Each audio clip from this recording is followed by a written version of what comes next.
All right, everybody. As I said, we're going to pick up right where we left off yesterday. Now, this is a law that was discussed. I'm probably going to have to remove it from the class because the law is dead. It was a law that I worked with some people in DC on, and you're going to kind of get to the point. There's a little bit of a sad to have with this law, especially whenever we get to the end. But it was a group of people that were communicating with me fairly regularly and trying to create a law dealing with cyber deception.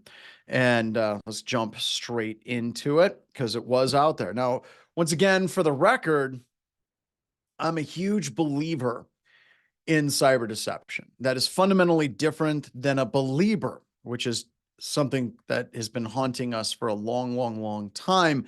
But no, it is very, very, very different. I'm not so much believing in the idea of strike back. We're looking for that difference between poison and venom. And you're going to see that kind of difference between poison and venom struck through the entirety of this law and the way that it's actually presenting it to you as well. And this is kind of the beginning of when we start doing more and more of the attributional technologies, where we're trying to identify where that particular attacker actually is in the broader universe that exists out there. And by the way, if anybody ever asks you if you're a believer, look down, whisper no. Right. So poison, whenever you're looking at poison, you need to be thinking in terms of something that can be taken. It is passive. It is not striking out. It is like a poisonous mushroom, even a poisonous frog, right? It's just kind of sitting there doing its own thing. I mean, the frog isn't going out and attacking you with its sharp teeth or anything like that. Nah, it's just a frog chilling. Stop licking it. You just shouldn't. My favorite example of this is there's an octopus in Costa Rica. It's like a blue ringed octopus. It's adorable. If people can find GIFs of this, it's an adorable little tiny octopus. It fits in your hand and it's so nice. That octopus is both poisonous and venomous, but it's more venomous. But that blue ringed octopus has enough venom to kill like a whole bunch of elephants. And there's videos out there of people like playing with them in their hands. They're like, look at it, it's pretty. Yeah, don't mess with the blue ringed octopus, right? But when again, we're looking at a mushroom and it's poisonous. It's just a mushroom. It's just sitting there, right? So we're looking for something the attacker will take. They'll bring it back, and at that point, it triggers, right? Now, venom or strike back technology is usually injected, right? In IT, this would be the equivalent of finding a bad IP address for a bad attacker and just tearing into it, just trying to hack that IP address with all kinds of exploits to gain access to that computer system. And you should never do that ever without a warrant. Just don't do that. That's bad, okay? So many times the attacker's computer system is somebody else's computer system, right? They've taken over that computer system. And if you're bringing down another computer, that very likely could have catastrophic consequences. One of the organizations that wanted to hire me to do some strike back activities had an IP address that was totally attacking them. And they're like, go after it, bring it down. And it was like an MRI machine with its web interface directly exposed to the internet. It's entirely possible that if I just fired up Nessus and started scanning away, I could possibly kill someone. And we want to avoid those types of situations as much as we possibly can. So now we're going to talk about this law and we're going to break this particular law down. All right. So Congress determines that the use of active defense technologies, when properly applied, can also assist improving defenses and deterring cyber crimes. At the beginning of this class, I talked about how the whole theory, psychological, sociological theory of broken windows kind of plays into all of this, right? If an attacker believes that the risk is incredibly low, that they're going to get caught for doing a specific crime, I have to get Discord to stop doing the animations because it's freaking me out, man. If the attacker thinks that there's a low risk for their doing the crime, no, not yet, cyber research, not yet. For the risk is low, their odds of committing that crime go up, right? With cyber deception, what we're trying to do is establish some risk for the attackers. Like up until this point, we've been wasting the attackers' time, right? Like we're just trying to increase the amount of attack time associated with this as well. Let's see this. Let me read this question from Slight Detour. Uh-huh. Uh-huh. Uh-huh. Yeah. Yeah, it's none of those things. Nice try, Slight Detour. I see what you did there. I see what you did there. I don't see, it doesn't look like restreams going through to the YouTubes. Unfortunately, it doesn't look like our chats are showing up in the YouTubes. If somebody could check on that, that would be really, really, really cool. It was totally a trap. All right. So, like I said, we're trying to reduce the amount of time it takes for us to react, and we're trying to increase the amount of attack time. But now we're kind of moving into, we want the attackers to know fear, that if they're coming into a network, that there will be a real possibility that they could get caught for the activities that they're doing. So here's more of the law. Computer defenders should also exercise extreme caution and politics, trying to avoid the law of any other nation where the attacker's computer may reside. I think that that seems like a good idea as well. We don't want to go breaking laws of other countries, right? So yeah, I'm almost going to read the whole law to you like really fast. So exceptions. So this is basically saying that attributional technologies are okay. It's talking about what is illegal. And now in this section, it says an exception to that illegal activity. So it's basically saying attributional technology is oakley dokley. This section shall not apply with respect to use of attributional technology in regard to a defender who uses a program, code, command, or attributional purposes, or beacons or returns locational or attributional data in response to a cyber intrusion in order to identify the source of the intrusion. All right. So what it's basically saying is if you're just trying to get attribution technology where the attacker is, you're probably okay. And like I said, the phone calls that I had with representatives of Congress was basically going through and saying, this type of beaconing is the same thing that happens on your phone. It's the same thing that happens every time you open up a marketing email. And there's nothing in that marketing email that says, hey, we're going to be tracking you. The only thing it's doing is calling back out to get like images and trying to get text and maybe happy little gifts of little badgers bouncing up and down. Like we seem to have that meme going on right now. I don't know. God, what was it? So that was one meme. What was the other one? Star Runner, something runner. It had Strong Bad.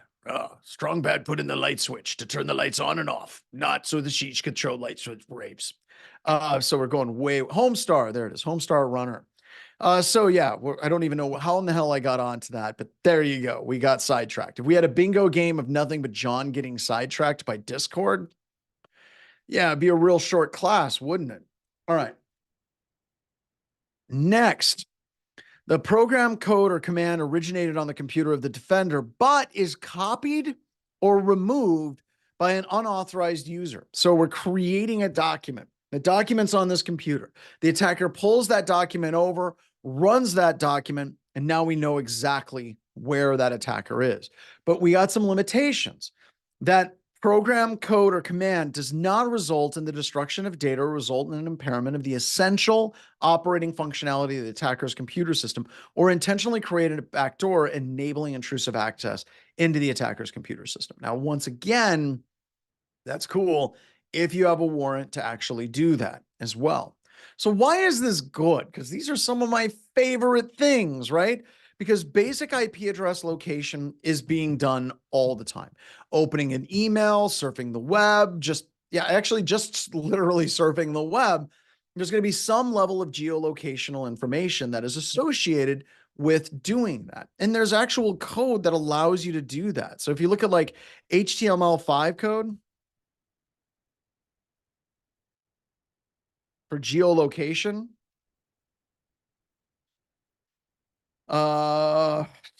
W3 schools, you can try it. It's going to pop up. I click allow. There we go. And it didn't actually, there it is. So now it's giving me my geolocation. Now, how did it get this location? Now, just for the record, this location is crazy accurate. Let me zoom in. Enhance. Oh my gosh, we're like real now. You can see there's our building. And to be honest with you, I'm actually kind of at that part of the building where it put that pin, right? Okay. This is something that is built into HTML5. Yes, you have to like click OK to that pop-up. So if I do try it, it's gonna, well, I've already done it. So let's try to reload it and then try it. And it's already reloaded it. But you saw that little pop-up. But I want you to think about something, right? Think about a web vulnerability assessment scanner, right? Somebody's running Burp Suite Pro. And if they're running Burp Suite Pro or is that attack proxy or something like that, all of a sudden, that thing is literally going to click anything and everything that it wants to. So if there's a pop-up, it's going to click it to get through that, right? So we could use this against the attackers on that. So geolocation, it works on all versions of Chrome, works on Edge, Firefox, Safari, and Opera. Why? Because it's built into the HTML stack of code that you can actually do. So let's talk a little bit about malware samples. I had nothing to do with this section, but apparently a lot of other vendors that do reverse engineering and all this stuff, they wanted this to be in there, I suppose, right? Definition, the term attributional data means any digital information such as log files, text strings, timestamps, malware samples, identifiers such as usernames, internet protocol addresses, and metadata. We're trying to separate out the concept of this signaling data versus content data, where signaling data is data that you have to give away for the purpose of your computer to actually function properly. The content is what is actually being sent, right? Medical records would be an example, email contents, financial information, those things as well. So getting back on track, we're going to establish attribution of criminal activity to share with law enforcement and other United States government agencies responsible for cybersecurity. Who do you think that should be? Just throwing this out there to everybody. If we're talking about a government agency responsible for cybersecurity, who should that be? Star Force, exactly. CISA, right? This is one of those things where there's going to be a plot twist at the end. It's coming. Spoiler, it's not CISA. All right, so let's keep going.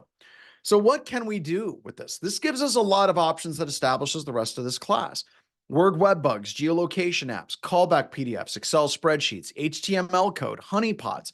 Once again, we've already talked about entrapment. You're not doing entrapment, right? Digital code signing certificates, callback videos. A lot of people don't know this, but you can download a video and you can run it. And inside the video, you can tell the video player to check back for a higher resolution version of that video. So if you have, let's say, intellectual property associated with movies or things like that, you can insert code inside of it that if somebody tries to play that video, it'll beacon back to your deception server and your attributional technologies and let you know the IP address of the person that pulled that video down. That's pretty cool. You can't do these things. You cannot exceed the level of activity required to perform reconnaissance on an intermediary computer. You cannot intentionally result in intrusive or remote access. You cannot intentionally result in persistent disruption of a computer system. So far, so good. I'm on board with all of these things, feeling pretty solid with it. But yeah, I'm still going to read it to you. I'm not going to read this top one talking about cyber defenders and everything. Look at the second paragraph. This is where this law went off the rails. And this is where I kind of thought, hey, Congress is working on this beautiful, wonderful thing, legalizing cyber deception. How could they possibly screw this up? I forgot. It's Congress. It's kind of their jam. Second paragraph. Additionally, the bill requires reporting to the FBI-led Cyber National Defense Investigative Joint Task Force before taking active defense measures, which will help federal law enforcement ensure defenders use the tools responsibly. The bill also includes a voluntary review process through the FBI Joint Task Force that individuals, companies could utilize before using active defense, which will assist defenders in conforming to federal law. God damn it. Why? Like literally, it's telling you in this law that before you do attribution, before you do cyber deception, you got to go to the FBI for permission. it's going to get worse, folks. It's going to get worse. I'm going to try to get through this without blowing up. Just stick with me. All right, so here we go. Notification requirement for the use of active cyber defense measures. Section 1030, Title 18 is amended by adding the notification requirement for the use of active defense measures. Generally, a defender who uses active cyber defense measures under the preceding section must notify FBI Joint Task Force and receive a response from the FBI acknowledging the receipt of the notification. God damn it. God. God.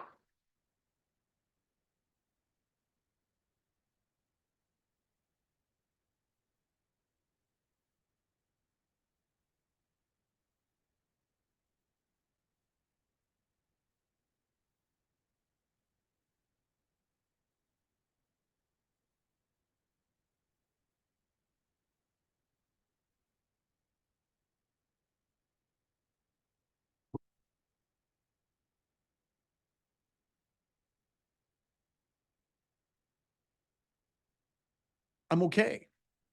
I'm fine. Hopefully you're fine too. My wife just came in to check on me.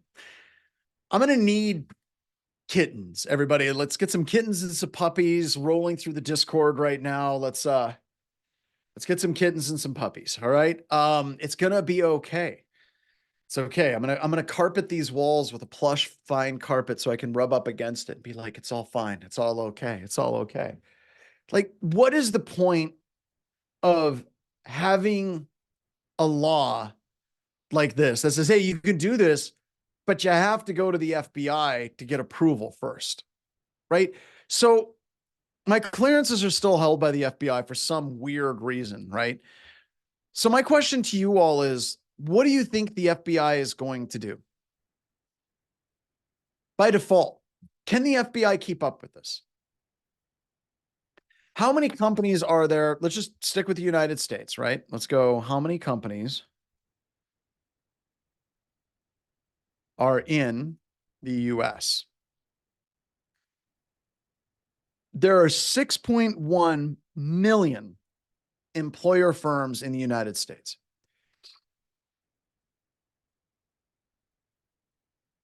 6.1 million.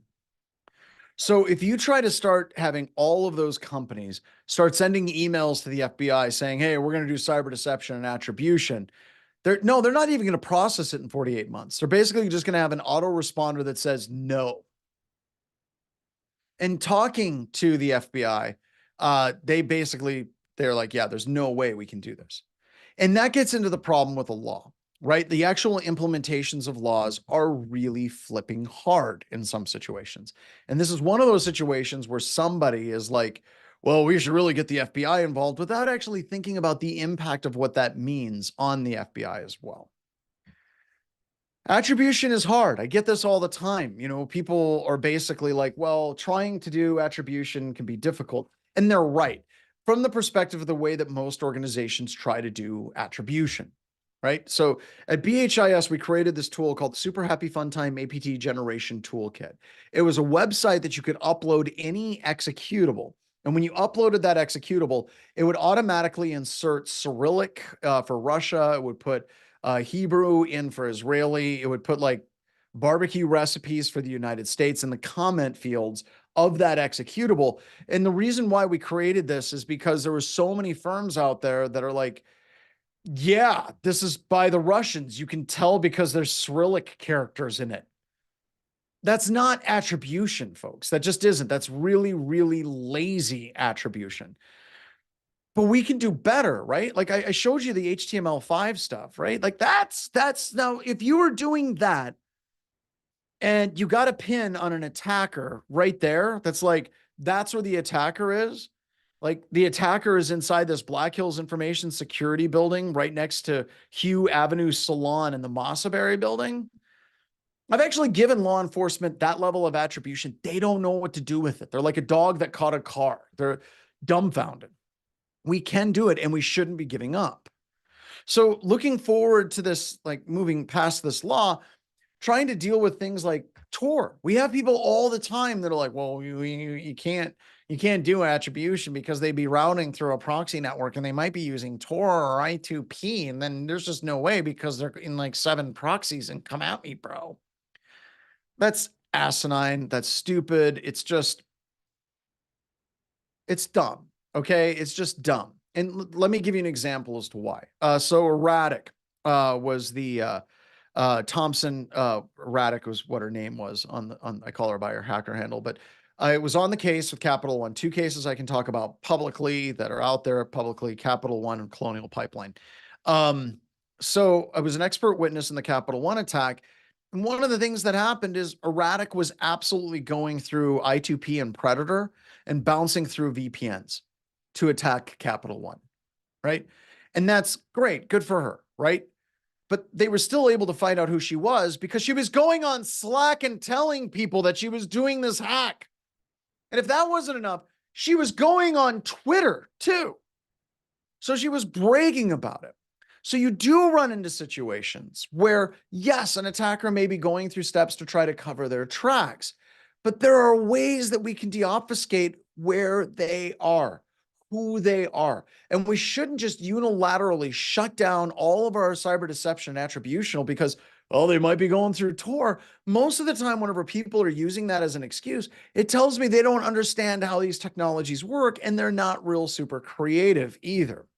So if we're doing this for attribution, the reason why we're doing this is we want to get the bad people.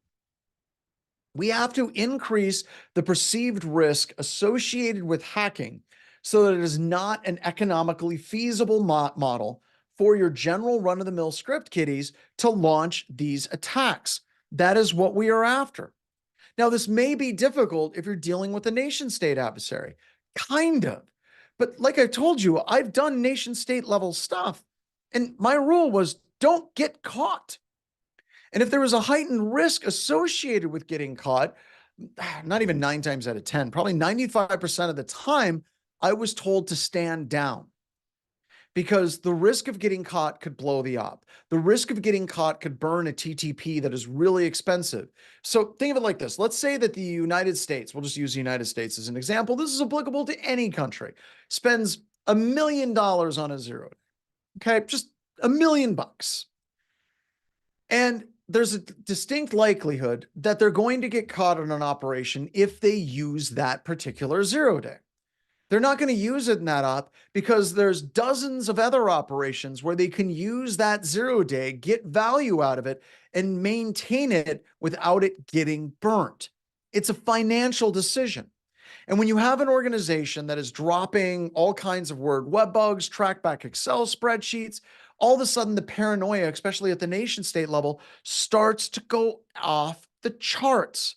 And that's a good thing, as Martha Stewart would say, hanging out with Snoop Dogg in their own show in a weird sort of way because they're like BFFs now. Strange, but true, right? It's a good thing. We want nation states to look at your organization and say, this risk is too high. The risk is too damn high, right?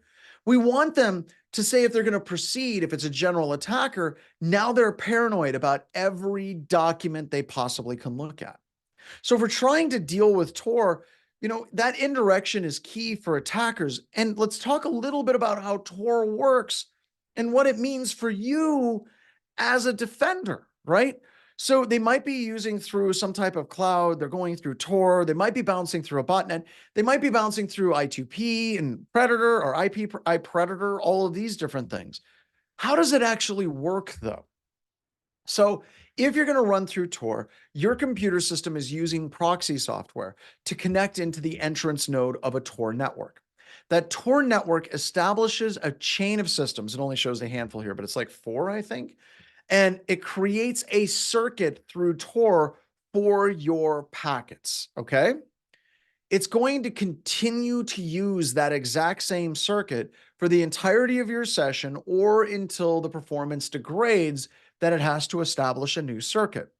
So it bounces anonymously from point to point to point until you hit an exit node, and then it goes to the end system. This all seems fine. This all seems dandy. However, there's a lot of research that deals with Tor deobfuscation. There's ways that you can do this. One, you can be all of the nodes. You can be the entrance node and you can be the exit node. There are nation states, hi China, that are setting up tons and tons and tons of Tor nodes so they can be the entrance and the exit node so they can see what citizens are actually going to, right? They're doing these types of things. Also, whenever you're deobfuscating, if you can get a browser to execute something like this, like HTML5, it doesn't matter how many layers of obfuscation you're going through. I am not giving my geolocation through HTML5 based on IP address. It's giving the information on my HTML5 location based on the wireless networks that are around me, completely and utterly independent of my IP address. So what would you do if you're an attacker and you're like, all right, I'm really worried about HTML5 and JavaScript that can do geolocation and all these things. What are you going to do? Got a couple of Reach Chris Young coming through. What do we got? What do we got? What do we got? Run it through Tails. Excellent. What is Tails going to do? Go through McDonald's. I love that one. Sec prime. All right. Command line, use McDonald's, move around. Okay, so the Tails, Fish 46, got what most attackers do. Whenever you're running through Tails OS and you're setting up Tor, it's routing all of your traffic through Tor. And if you're using their browser, it's disabling large chunks of JavaScript in the browser so you can't be tracked. Stick with me now. If you have somebody trying to attack your website and they're trying to go through Tor and they've disabled JavaScript so they can't be tracked, roughly how much of your website have they now shut themselves off to? How much of that website? You can write node script, a lot, probably 90%. So now 90% of that website is not available to them to attack because they are afraid of geolocation and leaking their real location on it. Do you see how that's what we want them to do? Like whenever I talk to people, they're like, well, we're just going to shut down and go through Tails. We're going to go through walks and we're going to go through all these things. We could set it up so we won't run any. Good. Effing good. You've just taken away 90% of the attack surface from that attacker. That's a win, folks. That's the exact type of win that we are ultimately looking for and trying to get out of all of this. Yes, they can absolutely do all of those things. But by doing that, they've slowed themselves down and they've cut themselves off to a huge attack surface for your site. Tor isn't just used by browsers. Attackers use other things using Tor. You can set up through socks files, proxy chains, send it through. Great for Nmap scans if you know what you're doing. It's catastrophic if you don't know what you're doing. Pro tip, most hackers have no flipping clue at all how Tor works and how to set it up properly. And I'm going to show you why that is here in just a second. All right, so if we run an Nmap scan, all right, so if we set up an Nmap scan, Nmap will ping a system in 4 different ways, 4 pings only.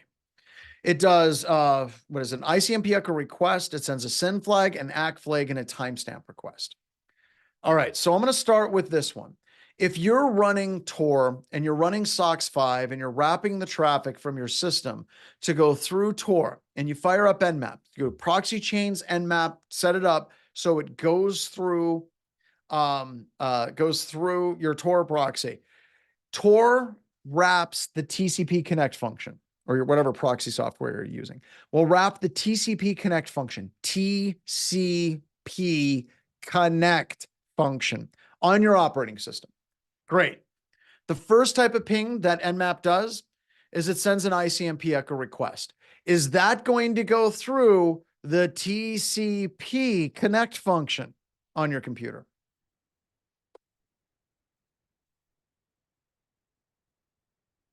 No, it's not.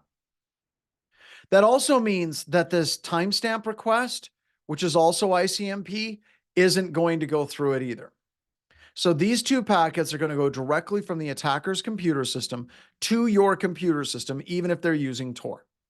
Next packet I want to talk about, this ACK packet. We have an ACK packet. Is an ACK packet going to go through the TCP connect function on your system? ACK. No, it's not.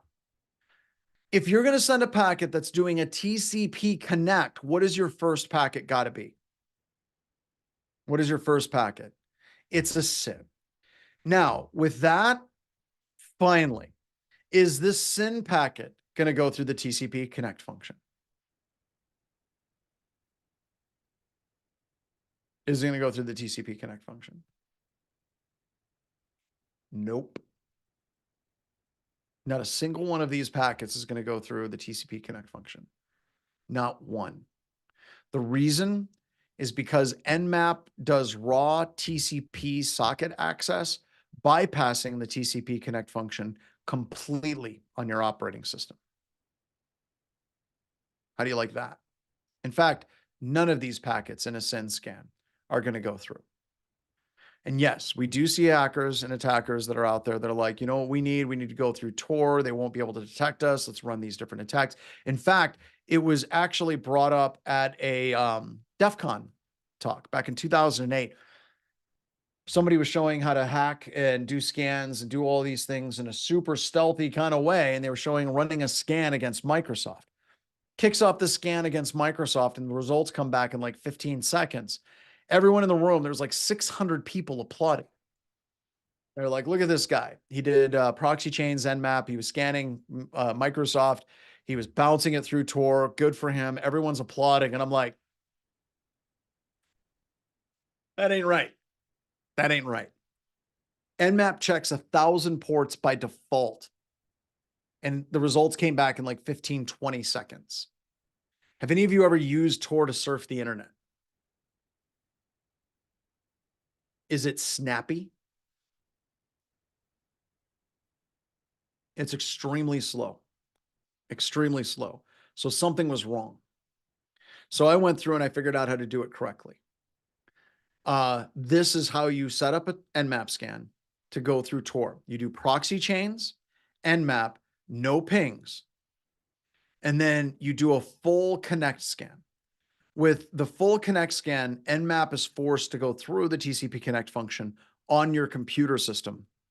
And it will go through the proxy chains, send it through Tor. It is also very slow. It is very, very, very slow. So I talk about that because we can't give up. Okay. We can be creative. We can come up with really, really super cool things that the attackers are just not going to think about. One of the cases I worked with was a missing child case. I have a couple of missing children cases that I've worked over the years. And in this missing child case, I think the girl was like 15 years old and she was in a relationship or being abused appropriately by an individual who was like 36 years old.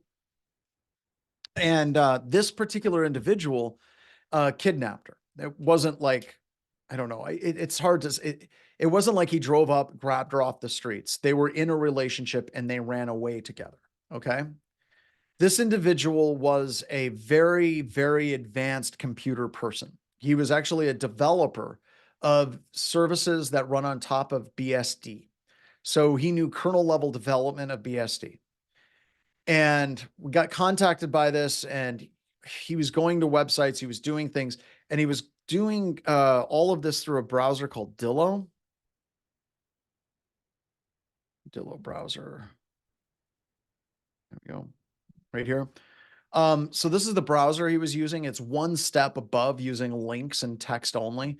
It does not run any like JavaScript whatsoever, but this was the browser that he was using. And I got called in to try to track him down. And what was going on was he was going, he had this like WordPress style website. It was a service where you could host your own blogs. And he was connecting to it with Dillo. And he was typing up his blog posts in Dillo and then posting them.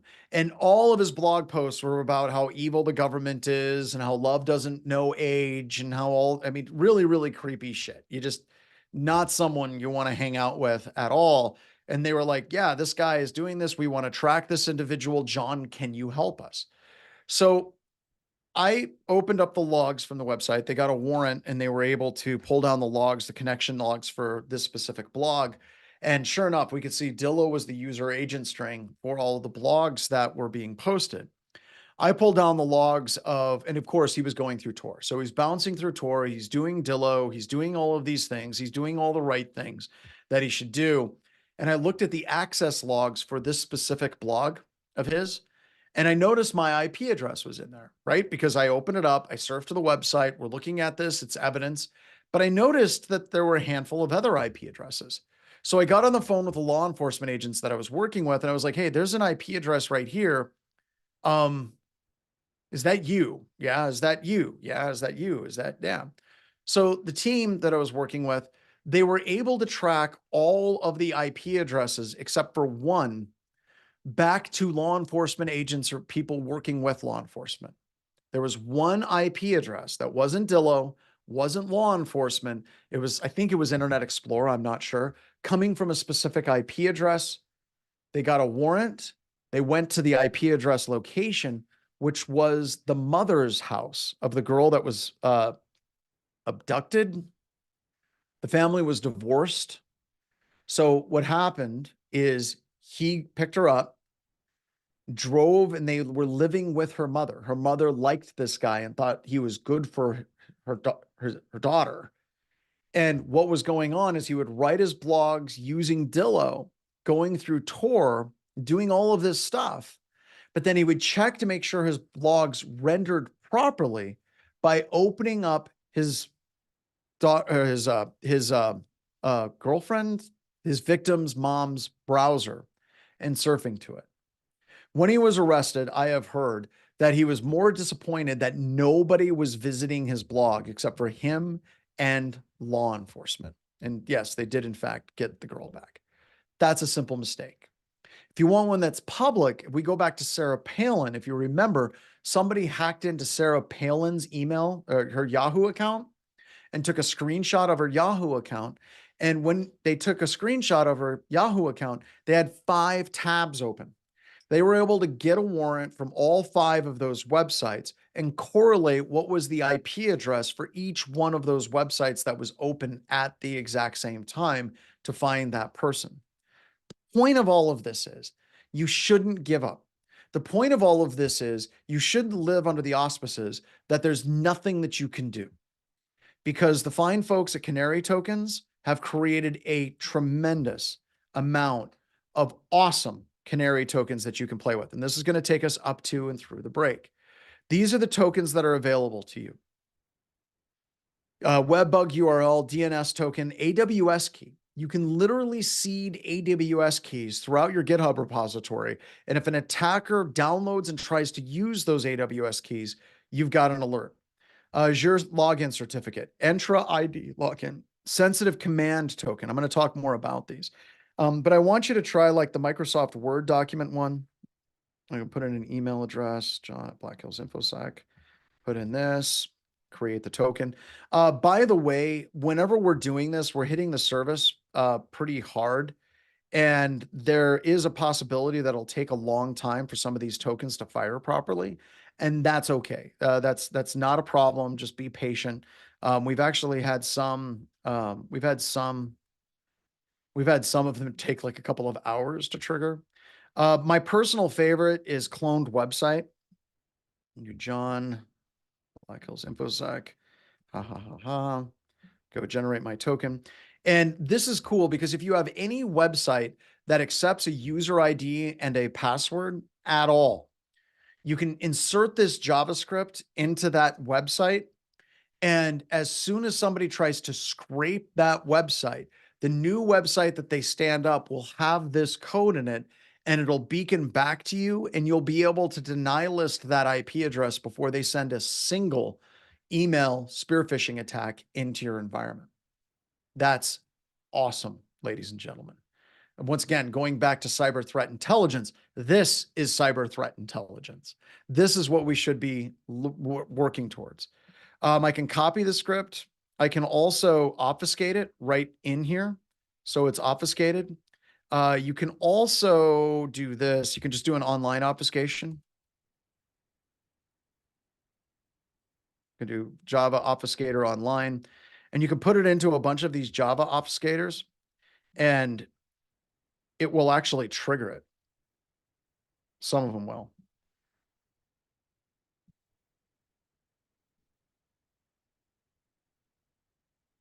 There we go. So I'm firing this off from a bunch of things.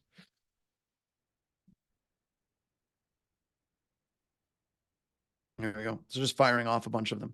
So what we're going to do for the next few minutes is you're going to play around with Canary tokens and try to fire some of them. Some other really, really cool ones, sensitive command. This is actually a, let's say, this is actually a registry key entry. So this registry key entry monitors the processes, and as soon as a process executes with the name that you're monitoring, it'll let you know. So this is going to take us up to and through the break. There's just an amazing amount of things that you can play with on this. So let's go ahead and give it a shot. Like I said, it might take a little while for some of these things to fire, and that's okay. We're hitting it with like hundreds of users right now. But once again, a huge shout out to the people at Canary Tokens for making this available. So let's get rolling. If you need any assistance, please let us know. We're going on AV mute, and we'll see you at the top of the, actually 10 after the hour. See you then. Oh, wow. So we're getting ads coming in from Twitch, which is awesome. That's pretty funny. All right. Well, let's keep going. So like I said, Canary tokens does slow down. And by the way, I want to say thank you. We had some people shoot out some emails that are really, really cool, like a tool on detecting attributional technologies and documents, and then another tool that allows you to use AI to create those as well. So I'm going to add those into the class. The stuff coming from NeuroSwarm. So I'll be talking about NeuroSwarm while adding that in. So that's one of the things I love about this. It's really, really cool to find additional companies and vendors and researchers doing cool stuff out there, which is really awesome. If somebody could repost those, there were two really cool ones. One, you could upload and create your own documents with AI. And then the other one was a script to detect if somebody had actually put attributional technology in there. I'm going to show you how to get around that here in just two shakes of a lamb's tail as well. All right. So whenever you're implementing Canary tokens, you can use their servers. It's perfectly fine. And to be honest with you, the easiest single way to detect Canary token documents is to see if the document beacons back to Canary tokens, right? I mean, that's the easiest way, right? And that's the easiest way to set it up. And it's the easiest way for a detect. Okay. However, you can totally download all the source code from her own Mirror and Canary, and you can implement Canary tokens on your own server, on your own terms, with your own domain. So it doesn't go back to Canary tokens. And that is awesome. And it also harkens back to the second day whenever we were talking about, oh, Zach's here. Hey, Zach, just for the record, I have been sharing the hat, and yesterday I wore the anti-siphon shirt as well. So he's always like, dude, you got to wear the hats. We got to do this. You guys, got to get out there. I don't wear hats a lot because it burns the hell out of my ears whenever I'm biking and things like that. But I'm balding fairly like quickly. So maybe I do need a hat. And what do you know? I'll leave it up to you guys. Hat or no hat? Hat or no hat? Well, you let me know, right? So check those out. All right. Yeah, I think it does look good on me because 70 sweatpants. All right. Very cool. Very cool. Yeah, I'm trying to go bald. That gets into a series of conversations. I hate hair. I've always hated it. All right. So you can develop your own server. You can build it. All the source code's available. You build the entire thing up, point a domain at it, set up the APIs, and you're rocking and rolling. You don't have to use their service to make this work. And as I said, this is really, really, really easy, right? You can simply download an executable. You can insert it, give it a catchy name, right? That is going to make the attacker go, ooh, free candy. I dig that. What would be so free candy? Yeah, I like candy. Everyone likes candy. You can also just make it real. I had mentioned this earlier that OpenVPN has the capability where you can create a VPN config that as soon as it goes and executes that OpenVPN config, it executes Python, it executes command prompt, it executes bash on the attacker's computer system. Yep. Candy bars, because schnozberries taste like schnozberries, right? All right, how to do this. So I already mentioned with the HTML5 that it's doing wireless geolocation with that little pop-up that pops up and says, do you want this to know your location? What it's doing is it's actually executing a command on your computer system. If it's Windows, it's going netsh wlan show networks mode equals BSSID. So it prints out all the BSSIDs and the relative strength and attenuation in the rough geolocation of where you are right now. And that works. And it works really, really well. And I'm going to show why it works really, really well. You saw with me, put a pin right on top of the building. And this is completely independent of my IP address. It's just doing a wireless site survey the same way an Android phone would or an iPhone would. And those APIs are exposed. You just need an API key and then you can go with it. Now, I had mentioned cloned websites where you can clone a website, and inside of that JavaScript of the cloned website, it would pull that JavaScript down to the cloned website. And as soon as that website gets activated, it beacons back to you, right? Now, how does this work with geolocation? What it does, by the way, that is in fact John Strand. Brian is sharing a wonderful picture of the January 6th insurrectionist, John Strand. He is also a male model. Weird thing, John and I have a lot in common. One of the things that we have in common is our name. We are both very close to the same age. We were both in bands in Denver, Colorado at the same time. He was in a band named Celeste. They sucked. It was like a fashion band. They were trying really hard to make it. Believe it or not, this is at the same time that The Fray was coming up. I'd actually done some shows with The Fray at, God, what is it? Cricket on the Hill and some other places. And Celeste was in some of the shows that we had done. And we're like, oh, you're John, I'm John. Oh. And I'm like, oh my God, you're pretty. And it's kind of rough because we get confused a lot. In fact, there's times where I'm teaching live classes and people Google me. And when they meet me for real in the flesh, they're like, dude, you really let yourself go. And that hurts a little. Hurts a lot, actually. I actually have a presentation, if you all want to see it, of John Strand versus John Strand differences. I don't know. Does anyone want to see that presentation? It's a really quick one. I don't know if anyone wants to. I don't know if that matters to cyber deception. But I think it does matter kind of understanding the differences between what's real and what's not.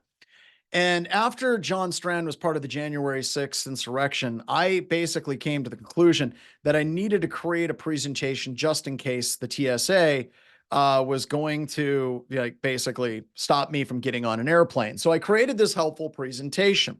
I wanted to start out by saying whenever I was in middle school, I was actually in high school, I was voted most likely to topple a government, not the US government, two completely different things. Now, if you notice in this picture, I am dressed up as a clown. Now, I do not like clowns. I hate clowns. My clown traumatic experience happened after this picture occurred. This was the Halloween costume or Christmas costume. I don't know. Do you guys see how this is weird? I've been trying to figure this out. My mom passed away in 2016. Why am I dressed up like a clown on what appears to be Christmas? I have no idea what's going on that. It's very, very weird. So this is John Strand on January 6th. He was not wearing a mask, poor social distancing, but he looked flippin' fantastic, right? I mean, the guy looked good, like damn good. I also try to call out that there are differences between us and the fact that we kind of look a lot alike, right? We could be double mint twins, for God's sakes. If you want to, you can jump over to the YouTubes. It sounds like Zoom has pooped the bed. So if you want, you can jump over to the YouTubes to watch that and see the video. I'm the one on the left. The one on the left is me, okay? The one on the right that had to write his name on his chest just so he can remember who he is. That's the male model, John Strand. We're not the same people. I'm the one on the left. He's the one on the right. You got to squint a little bit. It's like those things where you got to squint, cross your eyes to see the picture pop. You got to squint a little bit to see what is different between us, right? And I did this specifically for the TSA because he's not allowed to actually fly on air. I drink water and hydrate properly. John Strand Mill model does not do that very well. Also, another weird thing about John Strand Mill model, I've seen this picture a number of times whenever I'm surfing through the internet, and I got to wondering, like, how did this photo shoot come about? Was it like, hey, dude, we're going to take you out on these train tracks in this train yard? Like, is he trying to be a hobo, like a naked trench coat hobo? Because seriously, if I'm hanging out in the train yards and this dude comes up to me wearing nothing but a trench coat and a pair of sunglasses, I'm not even mad, y'all. Like, I'm just, and I'm not gay, but I respect that, right? Like, that's not, I don't think that's weird at all. So if he did that, I would just be like, thank you. Thank you, creepy trench coat wearing hobo. Also, I'm not horribly confused by the concept of underwear. I had this idea that if I was going to be like set up by the TSA and they'd be like, you have 5 seconds to prove that you're not male model John Strand, I would show them that I'm wearing underwear properly. And as soon as I'm wearing underwear properly, I think that they'd probably be like, you're good to go. You're perfectly fine to go, because it's absolutely abundantly clear male model John Strand doesn't know how to put on underwear like at all, clearly. Also, I do want to point out that I have no intent of throwing over the United States government. I love our country. This picture symbolizes my feelings of America. F yeah. All right, so there you go. So how's that for a detour? I hope you guys are okay with this, like these ramblings and going off on all these things. Will this be on the test? Absolutely. This will be on the test. So just letting you know. All right, back to the lab again, back to our regularly scheduled programming. By the way, can somebody go to Haroon Mir's Twitter feed? Let me see if I can find it real quick, which is a dangerous thing to say.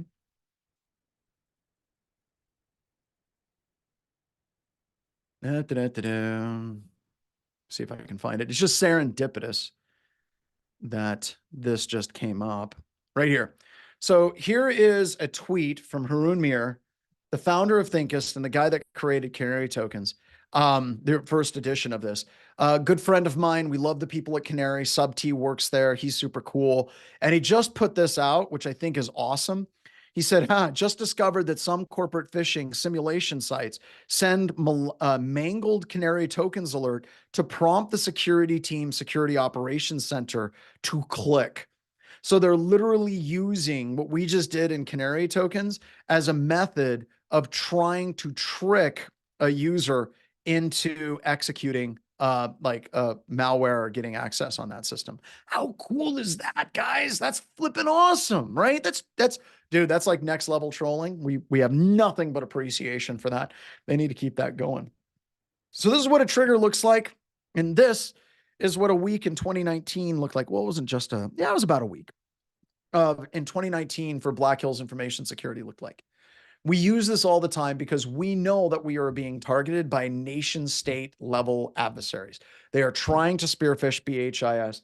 It's interesting. If you come to work at BHIS, seriously, within the first week or two, you will get a text from someone pretending to be me.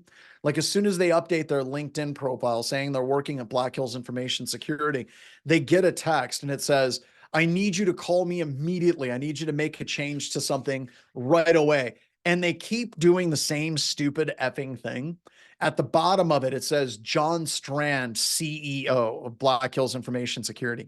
And anybody that knows me knows I will never go by founder, owner, CEO, any of those things at all. I just don't. Why? Because I feel icky doing that. But we're constantly getting attacked. So we're using this all the time at Black Hills Information Security to be able to track these incoming spear phishing attacks before they even hit our environment. out there as well. All right, so let's talk about those Word docs and that really cool website that has some really fun additional HoneyDoc research, which once again, I'm just very impressed. Anytime anyone's doing like HoneyDoc research, we just need more of it. The world needs more HoneyDoc stuff. It just does. Word docs are great. You can put them on shares, compromise systems, email servers. I went through the cat in the hat, no, green eggs and ham. And I was like literally creating my own version of green eggs and ham with HoneyDocs. Like, would you run them from a share? Would you run it from a chair? Would you run it in Tor? If the FBI comes, would you open the door? And I realized that I'm weird. I'm very, very weird. So this is very strange, which brings me back to John Strand. I did that presentation and I thought it was funny and I shared it with John Strand and he threatened to sue me, which looking back on it in hindsight, probably not the best idea I had, but I have a lot of these really bad ideas as well. So how many of you got geolocation? It was like crap. Like it was way far away from where you are. Like it was in another city, possibly another state, maybe another country. Anyone get that? Discord, let us know. Can we get a show of hands? How many of you, when you did your HoneyDoc, it was just like, yeah, that's not good. All right. So I've been dealing with this and grappling with this as a problem because people are like geolocation based on IP address sucks, and they're right. They're right to say such things. So I wanted to do some research, and this was at the last DerbyCon, and this is a series of slides that's very near and dear to my heart. It's the last time I presented at DerbyCon. I missed DerbyCon so much so that I started my own conference, which is Wild West Hacking Fest, by the way. And you too can still get a ticket if you attend our training. We're sold out of just the plain tickets. But if you want to attend training, like, how about this? How about this? How about you come to my house? How about you come to my window? You come to my house and I cook for you and I teach you about penetration testing, right? Just you come to my house. You guys should totally come on down. If you come and you teach, or if you come and you take my class, it will be in my barn. You will get to see my ridiculously stupid bidet. You will meet my cows. You will meet my dog. You will meet our chickens and our goats. Our goats are very, very friendly. And you get to hang out with me for like 2 days. And when you're doing this, like just come hang out, you have a little spark of what DerbyCon was like, because that's what we're trying to do with Wild West Hack and Fest. That's what we're trying to do. So I'm at the last DerbyCon and I get this idea in the middle of the night. And I send this email to my brother who's staying in the room with me. He does sales stuff and he's awesome. And I sent him this email because I'm the older brother by like 9 years. I like wake him up at 2 o'clock in the morning. And I'm like, Brian, I just sent you an email. Brian, open it, Brian. And he's like, shut up, man. I'm like, Brian, wake up, time to wake up. He calls his wife crying, whatever. But he opens up this email and he opens up the document and I geolocate him. Okay. I geolocate him. So I said, he opened it, is the thing. And oh my God, there he is. There's my brother, which is awesome because that is not a Photoshopped representation of my brother at all. So this is where it put my brother. Put my brother downtown Louisville, actually not even close to downtown Louisville, way the hell off of Louisville. We were down here by the O in Louisville. We were down here by the O in Louisville, not even close, just didn't work. But that wasn't my idea. My idea wasn't just waking up my brother and tormenting him. I had a better idea.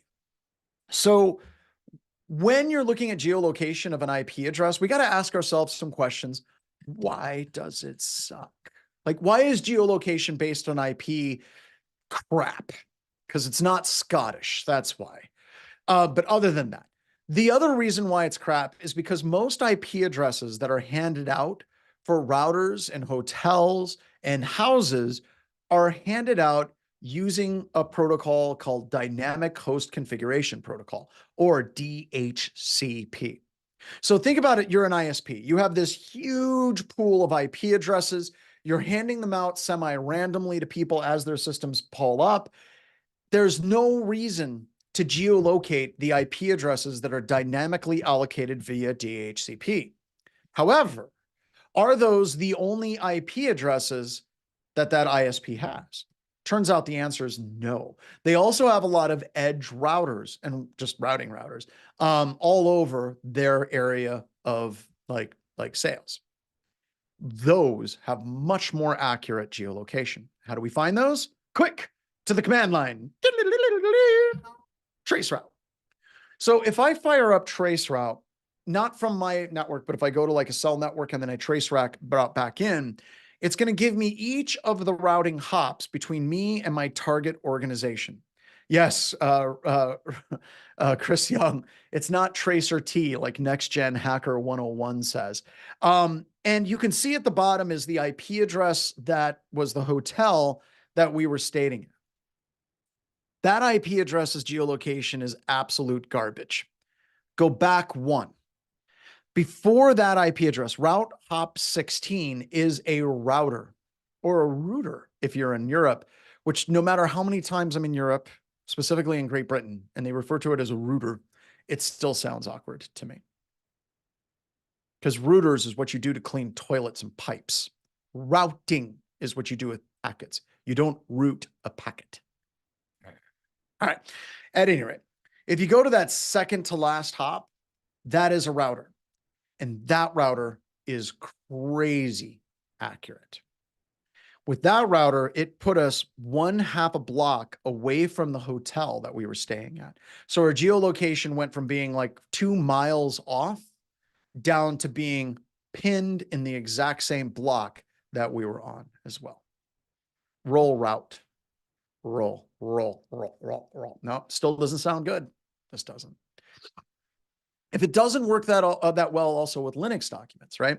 So if you're working with Canary tokens and you're working with what is generated out of that tool or a lot of the Canary token software that's out there, it doesn't really work that well with Linux word processors. And we have another way that you can generate word web bugs that doesn't require you to use the methodology that is built into Canary tokens.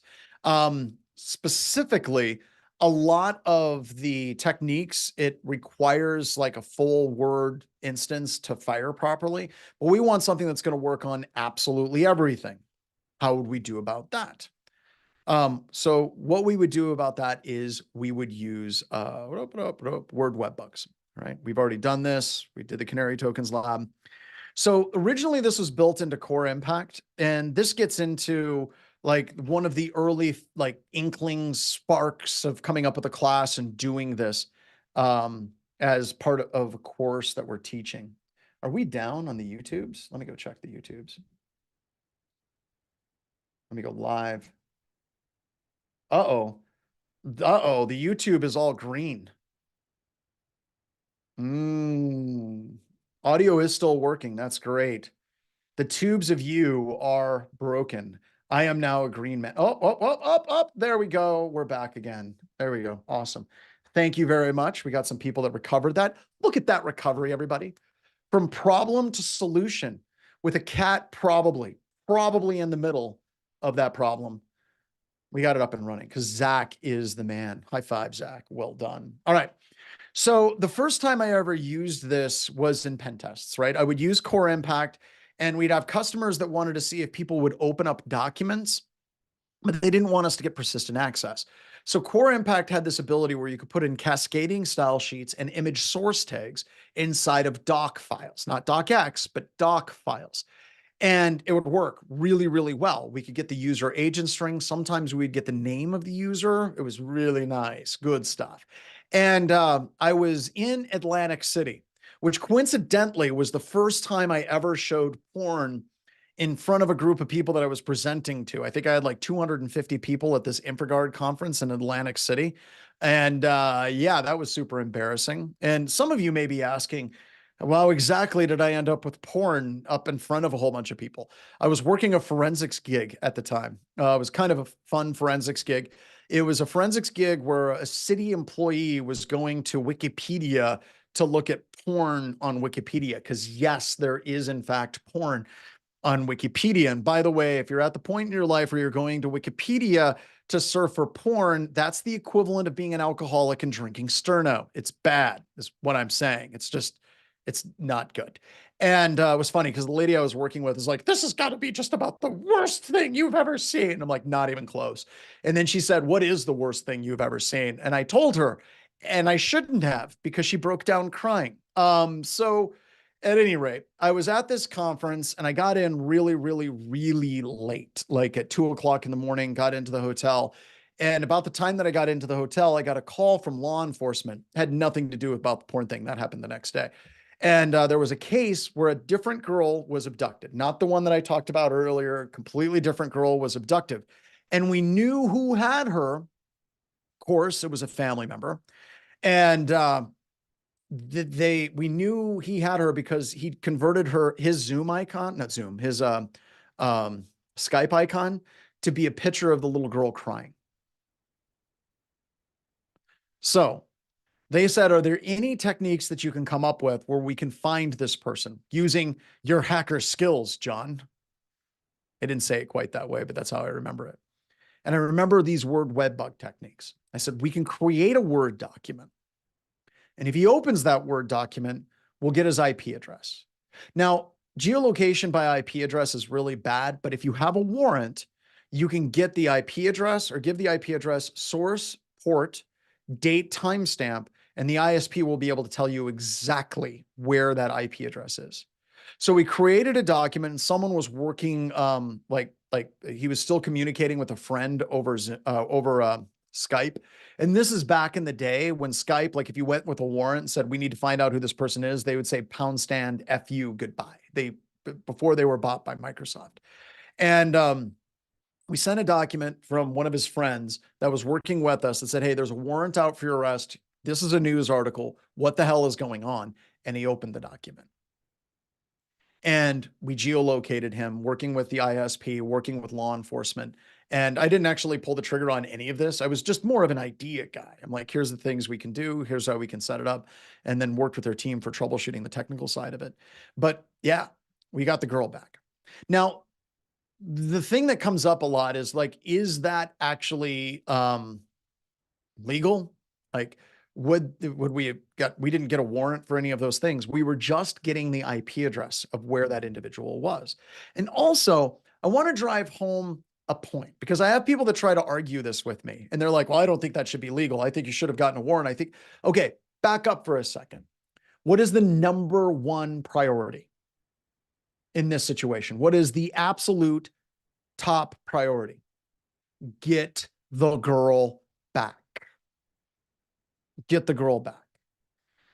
So with all of that in mind, that was the first time that I actually used this as an active defense, cyber deception type technique. And once again, absolutely fantastic group of people in law enforcement that actually did the hard work. I was just like, here, do this thing. Let's set up the server. And then they did it and they're awesome. And they're amazing, amazing people. This is what it looks like. So you don't put this code inside of the Word document with Word. You would use a tool like VI and you would put it in like HTML head, and then you got your cascading style sheet and then your image source tag. And when the attacker opens it, all they see is the body. What a buggy document. Meanwhile, in the background, it fires.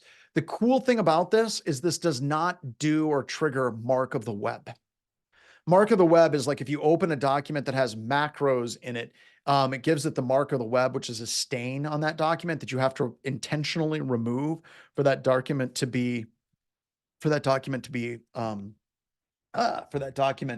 fire properly. So just really, really super case. It looks like YouTube's working just fine. So we're doing that. No, you don't even have to do the enable content. This doesn't show up as content. It doesn't even fire up on that. Just very, very effective. And it works. And you get a user agent string, you get the IP address, you get the timestamp, you get the source port, you get all of the things that are required to go and get a warrant working with law enforcement. And it works on AbiWord, LibreOffice, Apple TextEdit, Microsoft Word. It even works on Google Docs. However, the problem with Google Docs is every IP address opens from Google. So it doesn't come from their real IP address. Word web bugs in the enterprise, how would you actually fire this? What you would do is really focus on the psychology. And that new website that someone shared with us, if they could kick it out there, that would be awesome. that allows you to use AI to create fake documents that you can put these particular tracking elements into.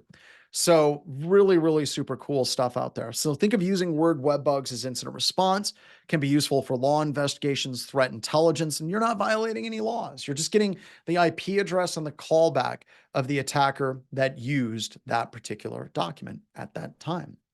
So as I mentioned, one of the main goals of this class is to create cyber deception on the cheap that you can implement in your environment very quickly and effectively. There's a lot of commercial vendors out there. Look at them.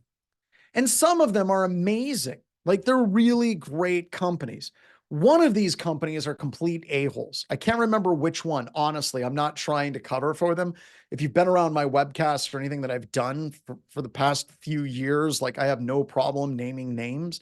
But one of these vendors, I can't remember. I know it wasn't Symmetria. It wasn't TrapX. It was like Elusive, a Clevo, or a TiVo. I can't remember which one. They called me up, like just crazy call in the middle of the day. And they said, hey, I'm so-and-so from cyber deception company, and I need to talk to you. And I'm like, excellent. It's a cyber deception company. I love cyber deception. I teach a class on cyber deception. This'll be fun. Totally wasn't. They said a number of our analysts have caught your pen testers using our patented cyber deception technology. We would like to get a quote about how we can detect Black Hills information security before we go public, notifying everybody that we can catch BHIS. And I'm like, one, that's not nice. Like just coming in and threatening me and saying that you're going to go public with it, not a good thing. The other thing is, if you go deep, dark into that place and you look in the place where you don't want to go, you will see me staring right back at you. I've been teaching cyber deception for a long, long time. It was the #1 selling class at Black Hat for like 3 of the 5 years that I taught there. I love cyber deception. I like this company. And yes, it worked. It did a great job, but don't effing threaten me with it.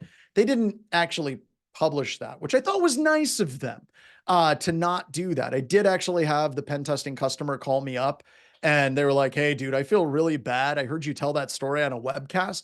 We were the customer. When their technology caught you, they asked for your cell phone number so they could call you. So we feel really awful. But the point I'm trying to get across is #1, sales teams and like marketing teams can be complete a-holes. #2, this works. If they would have been nice about it, I would have happily given a statement about the efficacy of cyber deception technologies. In fact, it's in our report that cyber deception technologies work. I love it. Hooray, it works. Let's do this. Let's be nice. Let's not be confrontational about these things. But back to this class, you can look at those products and that's good. We can do a lot of those things for free without having to spend a lot of money. And I'm also going to say a number of these vendors overcomplicate cyber deception. They try to put honeypots all over the place, and it's too complicated, in my opinion. Rather, you should focus on what are the techniques that an attacker is actually going to do post-exploitation. What are the techniques that the attacker is actually going to do for exploitation? Find the choke points. So post-exploitation, an attacker is going to do a password spray. They're going to do Kerber roasting. They're going to do certificate abuse. There's like 5 techniques post-exploitation that are their opening post-exploitation chess moves. And you can put cyber deception in every single one of those places because that's their choke point. And you don't need to spend a lot of money to actually do that. So I wanted to show you a Honey user. We did this as a lab. You can create an administrator level account. Make it a real administrator, okay? Real administrator. Give it a completely on the point name. Don't worry. Attackers are never going to look at an account named admin ADM administrator and be like, that looks like a trap.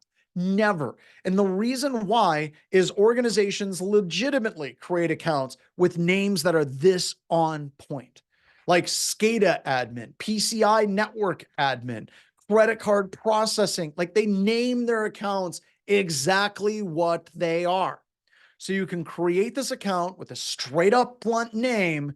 Then we have to disable it without disabling it. If you disable the account completely, 2 things are going to happen. One, the attacker's not going to hit that account because the tools that you use for internal password spraying will skip disabled accounts. Number one. Number two, I had mentioned if you do not log into an account, it'll set the last login date as January 1st, 1601. Now, does anybody know what is January 1st, 1601? Anyone at all? What is January 1st, 1601? It's epoch time. Why? See, it's easy to say epoch time. It's easy to say that, but tell me why. All right? 1970 is a different type of epoch time. It is. It is actually another type of epoch time, but not this one. Excellent. Brian nailed it. It is switching. It's actually not the changeover from the Julian calendar. It's the earliest point that you can go and have a valid date in the Gregorian calendar. So the Gregorian calendar is really old. I'll give you a quick thing that I do all the time. Let's say I had a time machine. What is George Washington's birthday? Does anybody know what is George Washington's birthday? You can Google this. Some of you have it memorized and you're weird and I want to party with you if you have that memorized. But what is George Washington's birthday? That day, that is actually a thing, regardless of whether you're Canadian or not. You do have that day in Canada. George Washington was in fact a human being who was born, who has a birthday. Like it's not a holiday, but it's still an actual day. February 22nd. February 22nd. Excellent, excellent, excellent. So if I jumped into a time machine, I went back in time and I found George Washington on his birthday, and I went up to him and I said, "Happy birthday, Mr. President. Happy birthday to you." Two things are going to happen. The first thing that's going to happen is he's going to look at me and be like, "Dude, you are really weird. Like you are straight up weird. We need to get Alexander Hamilton in here." Who? Alexander Hamilton. And then they all start rapping, but really, really confused about that. The second thing that he's going to say to me though is, "Today is not my birthday." Why is it not his birthday? Why is it not his birthday? Because George Washington was born under the British Empire, and the British Empire used the Julian calendar. The United States switched over to the Great Gregorian calendar much later. So those days are different. But yes, if you ever have a time machine and you can go back in time and you can talk to George Washington, you're not going to blow your shot, right? So, all right. So that's why it says January 1st, 1601. So tools will see last login date as January 1st, 1601 and skip over it. So we have to log into it. It needs to be technically enabled, but we don't want the attacker to actually be able to log into that account. So what you do is disable its login hours. You go make it so there's no hours of the day where the attacker can log into that account at all. All right. Then if you have a SIM, you can use Kiwi, you can use ArcSight, you can use Splunk, you can use Chronicle, you can use, it just doesn't matter. Elastic, you just have something for that trigger for that account. If somebody invokes a password sprayer, goes after that account as well, bam, you've got them dead to rights. So we've got this alert that they tried to log in. Now, what happens after that is really up to you, right? If you get this alert, there are some SIMs where you can lock that account out. There are some SIMs that you can automatically deploy IR technologies and do a full sweep of that computer system. You can get creative because your cyber deception, or actually your threat intelligence, just flipped out and told you unequivocally, someone's trying to log into this Honey account. You need to deal with it. The next one, which is going to take us to the next lab, is HoneyShare and HoneyDoc. HoneyShare and HoneyDoc. So the idea is we have this document, right? You can put this document out on a file server, give it a name like credit cards, social security numbers, passwords, whatever you want to name it. It just doesn't matter at all. As long as it's got a name that you think would be enticing for a hacker. Great. You've created that document. Now you can also go one step further and create a HoneyShare. For a HoneyShare, we would move it over to a Linux server and we would start up Impacket. Impacket has some example scripts SMB server is one of those example scripts where you can start up an SMB server, and the comment is super secret, and its mount point is secret super. And if somebody's sitting on the network and they run net use, they're going to see this share. Attackers love going after shares. They love searching for shares. They love going through the shares. They love doing all of these things. In the background, bam, you've just nailed the date, time, the user, the server name or system name, and for good measure, the full password hash for that account as well. So now we have this tripwire that somebody is trying to access a server in the environment that they should not access. And if you want to go further, drop your HoneyDoc. They open up the file. We've got them there too. All right. So now we have a lab for HoneyShare. So let's go ahead. Oh, where's my, that's not it. That's weird. All right. So let's go here. Go to my GitHub. We're going to go to HoneyShare. Here you go. So this lab has one of the funniest things you have ever seen in your entire life in IT. And when you see it, you're going to poop bricks. Okay. I will tell you, if you get any weird errors, don't panic. Keep following the script. But you're going to go through step by step, and you're going to eventually get the hashes for this system. So yeah, we're going to do 20 minutes for the lab, 10 minutes for the break. We're kind of sticking with that theme. So let's get rolling on that. And then I have to log into my VM. So we're doing the HoneyShare lab. So if we can kick this off, it's a full 30 minutes with lab and break, everybody. So get rolling. I'll see you on the flip side. All right. And we are back in business, everybody. Thank you so much. So now we're going to get jumped into this HoneyShare lab. But before we do go into the HoneyShare lab, it's time for us to say thank you to the people that make this stuff possible. One of the people I wanted to call out, and Megan, can you give me the list of, if you want to just text me directly? We have some other people that have kind of joined on to help the pay what you can model that we are doing here. So it's been kind of weird. We did this, and the whole idea wasn't to make money during COVID. It was literally we had tons of people that were unemployed. They were off work. They were at home, and we're like, F it, let's go ahead and train these people. And we did it for free. And I'll talk about more why and how we actually did that in a little bit towards the end of class. But I've been meeting people. Other companies have been like, we want to support this mission of pay what you can, which is going to be renamed Pay It Forward training, where whenever you pay, you aren't just paying for you, you're paying for the other people that can jump in. And one of the people that I met is really weird how I met this person. I was at a conference and I sat down and I was having lunch with this individual, and he was super cool. He had actually swam the English Channel twice, once successfully, one unsuccessfully. And the unsuccessful is like a crazy story that if you ever get him to tell you, it's pretty nuts, but he got really close to finishing. And does triathlons. He's really neat. And we spent a lot of time talking specifically about the threat that China poses to the Western world in the form of disinformation, cyber hacking, and things like that. And showed him what we were doing with the pay what you can training and all of that stuff. And he asked me while we were having lunch, he said, is there anything, like if there's anything that could be done that would make your mission easier for your students that are doing pay what you can, what would it be? And I'm like, dude, this is easy. Like if I had virtual labs that I could give people at no cost, because the single biggest problem that we run into is the fact that there's tons of people that are getting started in computer security that do not have super awesome computers. They just don't.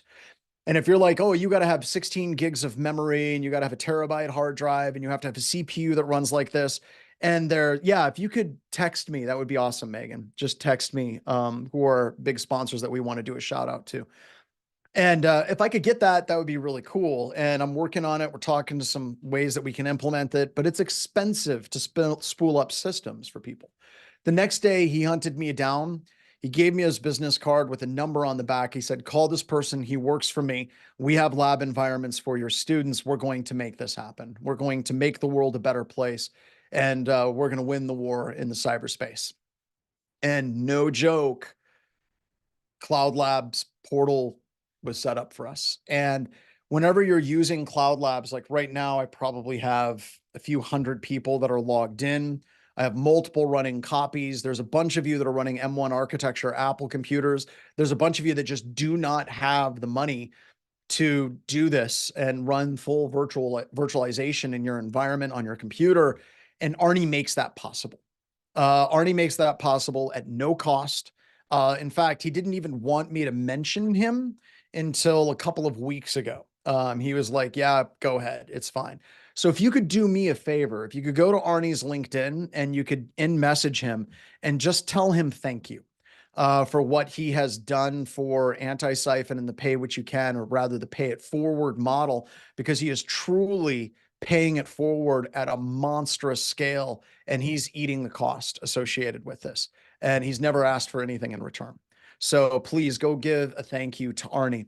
The next group that I want to call out is SaaS Alerts.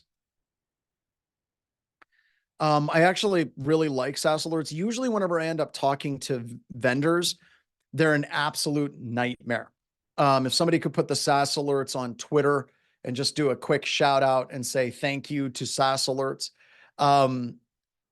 SaaS Alerts is strange because they've sponsored Bull Bullock to come out to different conferences like Right of Boom. And they literally just bring in like one of the world's best cloud hackers to give a seminar. And once again, they're not asking for an endorsement. They're not asking us to say that their product is awesome. They want to make the best product they can. And they basically bring Bo in and have Bo go at their product and make their product better. And they're also supporting this initiative. So if you could please go out and say thank you to SaaS Alerts on Twitter as well. No, not the Wild West Hack and Fest sponsors. I think the other one was Guardicore. Was that the other one, Megan, that started sponsoring? I think it was Guardicore. If you could let me know if somebody could get a link out there as well.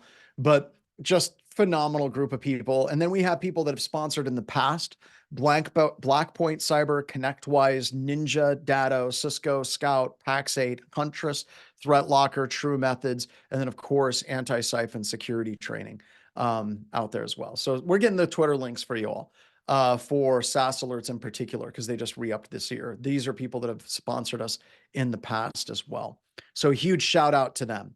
All right, so let's get through this lab. Let's go through this Honey Share Lab. So the first thing that we're going to do is we're going to open up a command prompt on our Linux computer system to create the, oh great, my application must have timed out. Go ahead and come back in. To actually create the Honey share on our Ubuntu system. Now, when we're creating that share on the Ubuntu system, the idea of doing this is we want to create a share that would be findable on the network, that the attacker would be able to see. But as soon as they interact with it, it's going to generate some level of output that can be pushed into our SIM. Whether or not the SIM is, Elastic, or the SIM is Splunk, or it's ArcSight, or whatever that SIM actually is, we'll be able to see it.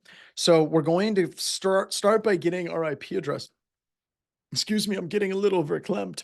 We're going to start by getting our IP address on the system on the Ubuntu side. And what we're going to do is mount that share, or rather attempt to mount that share on our Windows side. So we're going to go ifconfig. That's our IP address right there, 172.25.193.176.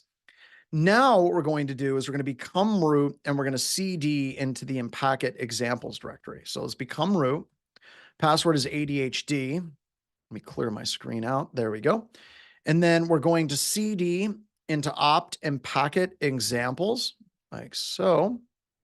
Type in the clipboard text. We're now in that directory. And then we're going to start up this server. And the only thing that this is doing at this point is it's just creating a server with the name secret. That's it. That's all. All right, there we go. So now our honeypot is set. Now, generally your user population isn't going to go actively searching for different shares and trying to access those shares. And even if they are, even if you have a legit user that's just trolling the network looking for shares that are called secret, and they're just jumping into those secret shares and doing things, I think that's someone you want to talk to, right? I mean, that's not something that normal people would do on a network. So let me show you what this looks like to the attacker. So if the attacker sees this share and wants to mount it, they would do it like this. Okay. So they're going to go net use, and the star means mount the next available drive letter. And it's going to mount it on the remote IP address that it sees that share. And it's going to try to access the secret share. So this is my favorite thing in the class, like hands down. So if I hit enter on this, it's going to try to mount that share. It fails because there's some security protections installed on Windows 10 that doesn't allow you to do mounting of anonymous, unauthenticated guest access. Look at this error. All right. It says you can't access this shared folder because your organization's security policies block unauthenticated guest access. These policies help protect your PC from unsafe or malicious devices on the network. Everybody, let's give Windows a round of applause. That's great. I think security is fantastic. Let's give it up on Discord. Give it up for Microsoft. Just well done, Microsoft. Just tons of applause. You did such a good job of implementing this. I'm proud of you, Microsoft. You have this horrible reputation of just doing really bad security things, and well done. Just well done. Great job. However, on the background, what Microsoft actually did is it actually authenticated anyway. It tried to pass the authentication, and it sent the potentially malicious system a user ID and a password hash. So the very thing that the warning is like warning you about, it still does. So operation failed successfully, right? Or failed to fail. So here you go. We now have that this workstation with this user at this date and time tried to authenticate, and just for extra grins, we've got the net NTLM v2 password hash for that system. So that's just awesome and weird. Did that throw anybody for a loop? Just out of curiosity, like when you were doing this, was there anybody in the class that was like, well, that's strange. I got an error message. It seems like it's not working. Yeah, you were confused. An attacker would be too. And usually an attacker will just move on. They'll be like, that's weird, and move on. But meanwhile, the trap was sprung. We got him. Okay. So very, very cool little trick that you can do with honey shares out there as well. So some additional blue team tricks that are just stupid. Just some fun ones that I would do. One of them is inspired by David Hasselhoff. And yeah. So the idea of the infinitely recursive directory trick on a web server also works on a Windows computer system. You can create an infinitely recursive directory trap. So if somebody is on a computer system and they're trying to go through and search through your entire file system for specific files, we can do the infinitely recursive directory trick. So here's how you would actually do that. So the first thing that we will do is we're going to cd into the top level directory. We're going to make a dir called go away, like so. Now we're going to cd into go away.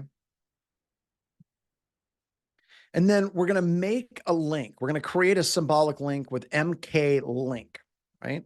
So mk link, and then not ml link, mklink. And we're going to create a symbolic link, and we're going to call it dir1, and it's going to be connected to the c:\go away directory, like that. So now we've created a symbolic link in this directory called dir1 that is linked back to the directory that we're currently in. Okay. So now if I do dir /s like so, it's going to try to hit that infinite recursive directory. But the problem is on Windows, whenever you get to 128 characters for a directory, it kills that search. And when you're going to a symbolic link directory, it automatically appends the name of the directory to the symbolic link, and it keeps adding that on until it gets to 128 characters. So to get around this, and this is something that was found by a friend of mine, Mark Baggett, that works really well. What we do is we create a second link in that same directory that's hooked to the exact same place. And now we start the infinitely recursive directory. Bam. Now it just keeps going.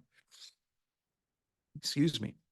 So this works because if an attacker gets on your system and they start searching for all the files with the name of secret or top secret or whatever it is that they're looking for, it's never going to get past this directory. It's going to get stuck on this directory and keep looking at the directory, looking at itself, looking at the directory, looking at itself, looking at the directory, looking at itself again and again and again.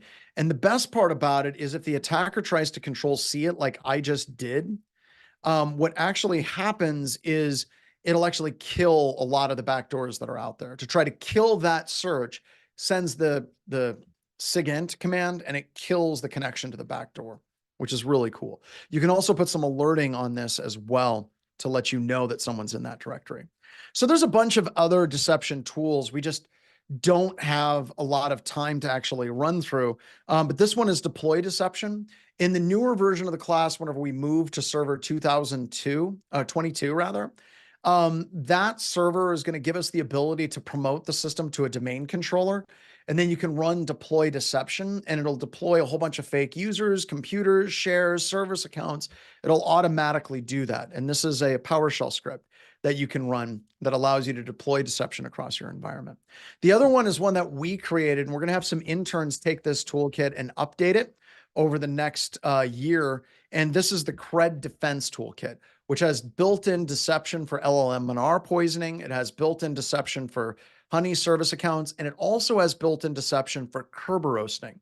It creates a Kerber roastable service account with an incredibly long password that as soon as the attacker tries to access that Kerber roastable service account, it generates an alert and notifies you.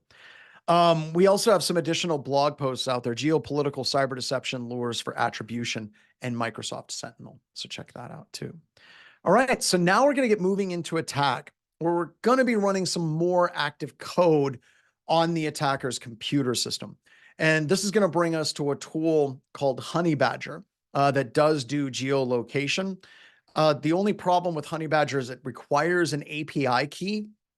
And our API key, I'm not going to give you an API key, but I can at least show you some historical data on what it looks like insofar as like the mapping of where an attacker is. So I can give you a tour of what Honeybadger looks like in your environment. So if you're at the point where you want to start going after a bad individual, we talked about honey docs, right? And how those honey docs can beacon back. If you want to fully weaponize a document, you can take your malware, and any malware, it doesn't matter, any executable, and you can convert it into a Visual Basic application, and then you can paste it into any document of your choosing, an Excel spreadsheet or a Word document, by using Metasploit's tool, exe to VBA. With exe to VBA, you take that executable, you give it an output, and bam, it creates a file that converts that entire executable into a Visual Basic application that can be pasted in. So look at that. Wireless. This is something I don't know if we're going to be able to set up a lab. I'm hoping with Wi-Fi Forge, we can do some of these things. But some of the financial institutions that I've worked with, they've created honeypot wireless networks. And the way it works is they have a hidden SSID. That means it's not being broadcast. It's not being beaconed at all. There's beacons, just the ESSID is not part of that beacon. And what happens is only a malicious attacker will see that wireless network and actively try to authenticate to that network. So you would call it like company name private, right? Create it with a passphrase that's easily guessable, but this network should never be connected to your legitimate corporate network, like ever, under any circumstances, be connected to your corporate network. You can even have a terms of use, all of those different things.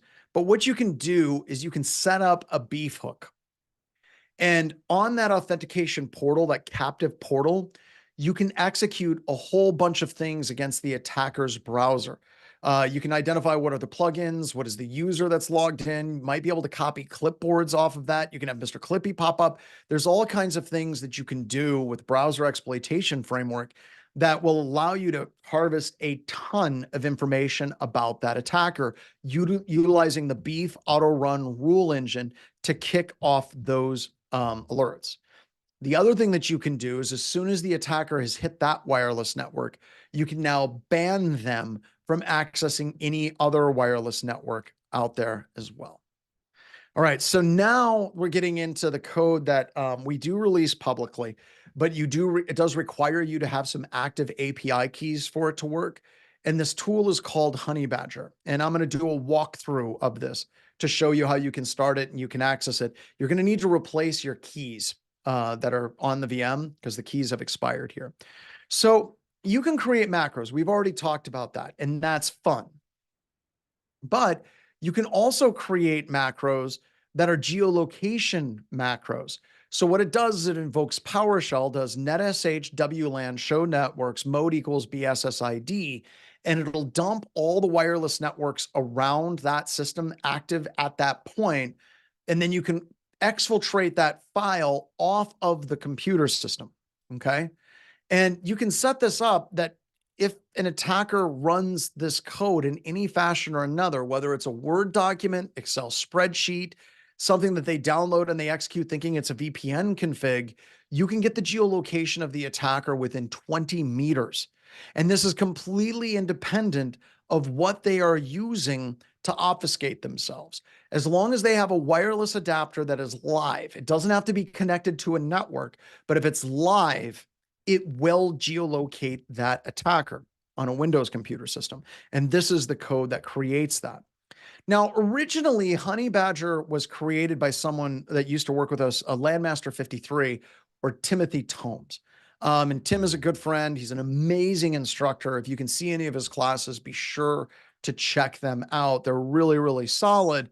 And the first time that Tim and I did this, we were at a secure facility that was classified, and they had unclassified non-attrib terminals. So people working at that environment could surf the internet without fear of them being located as far as where they were. And there was obfuscation based on IP address.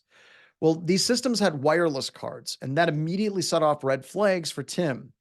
Tim quickly created some code that would geolocate those systems based on wireless signals. And we were able to find highly classified, users at a classified environment. And just by having them surf to a website, we could geolocate them. So what this does is it basically runs the command to run netsh, does wireless geolocation, feeds that information to Google, and Google comes back from its APIs, giving you where they are. Now, when Tim was creating this, there was a number of different sites that he noticed were attacking his personal sites and Black Hills Information Security. This is not a joke. He literally had someone from Moscow actively trying to attack one of his web servers. Yeah, Honeybadger don't care. What it does is it receives that wireless location information in a blob of base64 encoded data.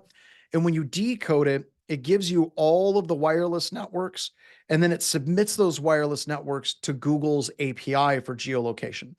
And once again, this is the exact same API that your phone uses all the time to track where you are. And if we're going back to the Judge Walter Rice and the Susan Clements Jeffries case, it is one thing for a computer system to give its IP address or geographic location in an effort to track it down. It is something entirely different to violate federal wiretapping laws. We're just getting locational signal information from that particular computer system as well. And this is what it looks like when we get it back. It's been pretty much the same JSON object for like a decade now, but it gives you the accuracy, the location, latitude, and longitude. And these are some examples of some places that Tim had played with throughout the years. We have places in Australia, Moscow, of course. The one that's on the bottom left, that was Tim's old house. Melbourne. The one at Pepperdine University was actually a university student that was actually actively trying to break into, I can't remember if it was one of ours or one of his sites, but we actually got the name of the user. The username was Chris, the host name was Snoozy, and we had the latitude and longitude, which is pretty cool. Now, you've got to trick the attacker into thinking that the bait is safe, right? So you can create this Visual Basic application and you can convert it to an executable. You can import it into an existing Java applet. You can create a new Java applet. You can put it in a Word doc, an executable. It slices, it dices. You can put it in just about anything. But you have to convince the attacker this is something they want to interact with. And for a long time, we were doing VNC Viewer with Java applets. And once again, I'm going to go back to Shodan right here.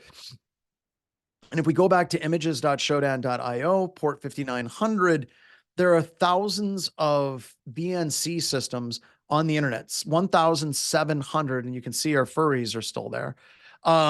You can see that we have this many. These are systems that are running really out of date, super janky software where they have full VNC Java applets just running, right? So an attacker would totally expect to see this. And if an attacker sees this, this is absolutely something they are going to go after, right? So you can set this up as a VPN. You can set this up as black box network services, Adder VNC IP EPS server, right?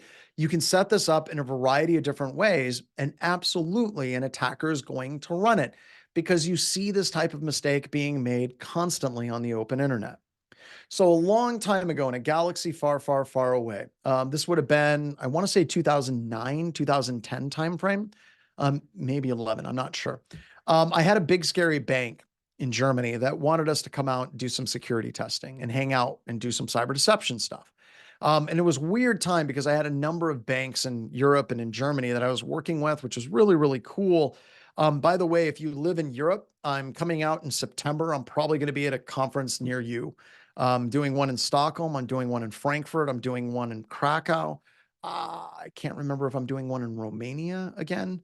I can't, Budapest? I don't know. I'm in like 4 conferences teaching and presenting over a month because I love going to Europe. And this was kind of the beginning of me going to Europe out there as well. So when we went to this bank, the first thing we did is we set up some cyber deception with Honeybadger in it. And the CISO of this bank was like, there is nobody at all that is going to run this. Like there's no hackers that'll run this whatsoever.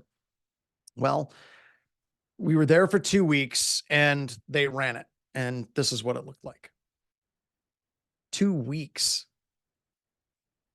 We had like 200 attackers actively scouring the site. And what we did is we took all of these IP addresses, went back and looked up the ASN or the zip code for the internet range that these IP addresses were at. And we looked to see if there were any internal systems at this bank that were connecting outbound to these IP addresses. And we found 3 or 4 computer systems that were compromised, bypassed antivirus engines, and were beaconing back to these networks, or 3 of these different networks.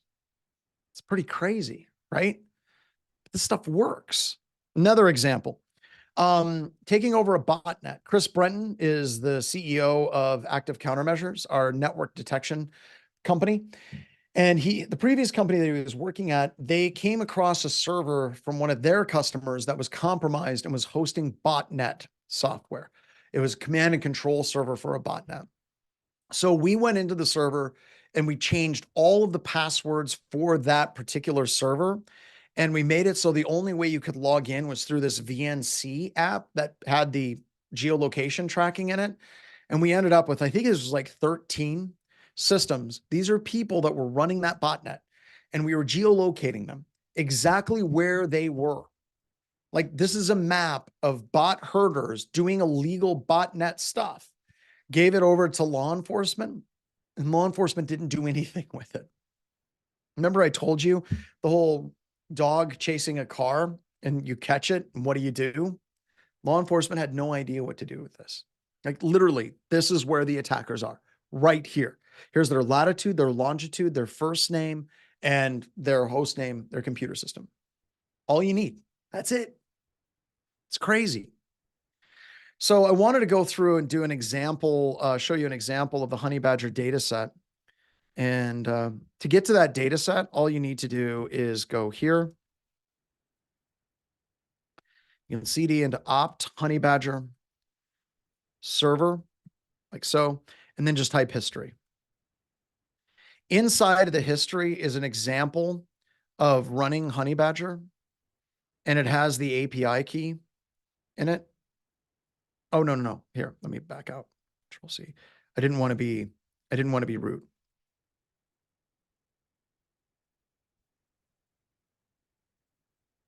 There we go. So it's in your standard user history. This is the information for starting Honeybadger. And what you would do is get your keys and you would replace your keys with mine, or my keys with yours. And it just fires up, it runs, and it's going to do its startup stuff. Maybe. There we go. All right. And now if we surf to the Honeybadger server right here,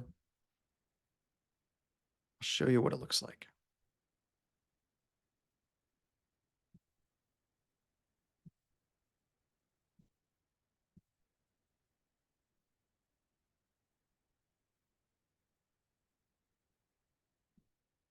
Okay. Starting up. Maybe.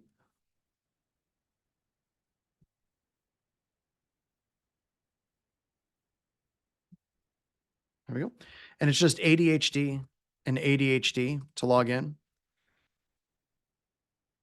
And this is what Honeybadger looks like whenever you have a map. If I'm lucky, it's running exceptionally slow today. Never. Okay. So I'm going to go through and show you like how you actually set this up. You would start by creating a target. And a target would be like a campaign. So Honeybadger has the ability to run multiple different campaigns simultaneously. I might switch over to Firefox. This is running exceptionally slow. There it is.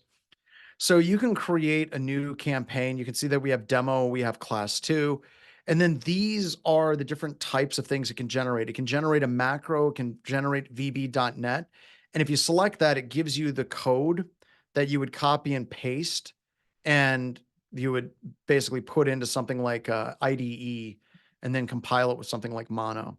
So it gives you the two different types of code that you can generate on that. Now, whenever we go to beacons, it's going to give us a list of all the beacons that it has received with this.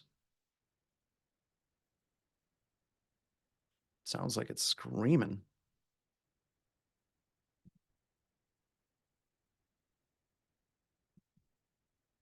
There we go. So these are the beacons, the latitude and longitude that it has received and the accuracy associated with these beacons.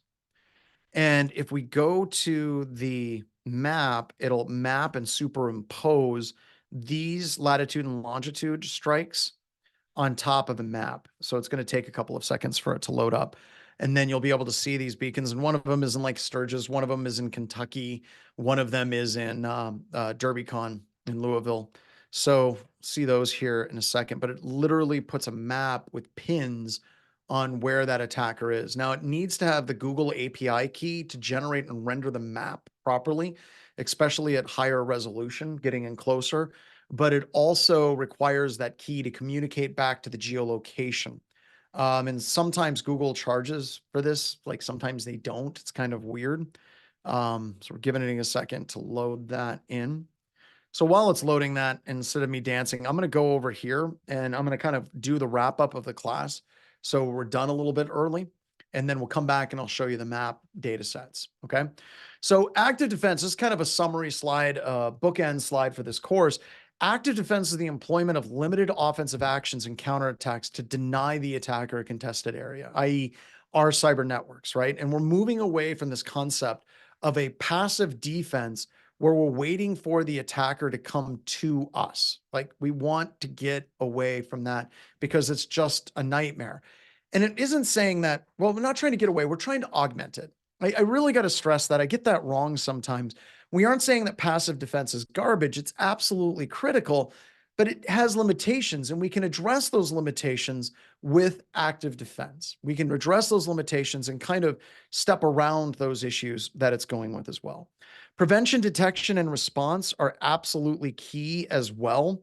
So we need to make sure that we're getting into that detection and response methodology. And I'm jumping into Firefox here real quick to try to open up another Honeybadger or try to access Honeybadger. I'm wondering if try to access Honeybadger. I'm wondering if Microsoft Edge is running into problems with it as well. But ultimately, with that detection and response is driven by the concept detection time plus reaction time must be less than the amount of time it takes for an attacker to successfully break into a computer system. That is what we are trying to do. And even Firefox is running slow on this system. This is crazy. All right. I guess we'll just continue to let that run. So we're trying to fix that formula. We're trying desperately to fix that formula moving forward. So with that offensive countermeasures, we're employing offensive techniques and we're using that inertia of the attacker. They see a file that they think is interesting. They see a user account that they think is interesting. They can't leave it alone. And we're going to use that attacking inertia against them. And once again, this will change the psychology of attackers.